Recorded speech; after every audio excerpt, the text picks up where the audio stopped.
चलो ini hai punggo tak koita baje bus kau tak tahu aja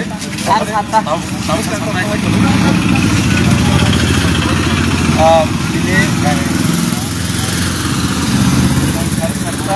पानी सागर में तब लामर लगता है। हम लोग सुबह 7:30 बजे पानी सागर से हम अपना अगरतला टू दिल्ली पैदल यात्रा for the justice of Tripura and Tripura accord implementation of Tripura accord हम लोग शुरू कर दिए और रास्ता आगे बढ़ते जाएंगे और लोग जुड़ते जाएंगे।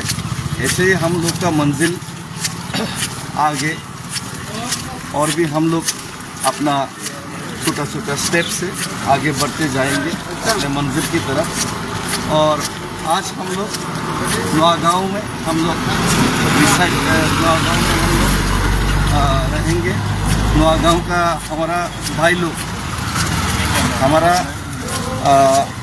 भाई लोगों ने और बहन लोगों ने वहाँ का लोकल्स ने हम लोग को वहाँ पे स्टे करने के लिए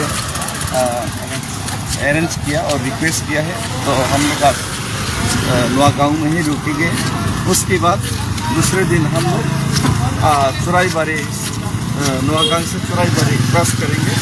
तो मैं रिक्वेस्ट करता हूँ सब लोगों को एटलीस्ट त्रिपुरा क्रॉस करने से पहले सब त्रिपुरावासी को चुराईबारी तक ज़रूर रहना चाहिए और सॉलिडेरिटी दिखाना चाहिए कि हम लोग त्रिपुरा लोग अपना हक के लिए अपना अधिकार के लिए हम लोग यूनाइटेड हैं।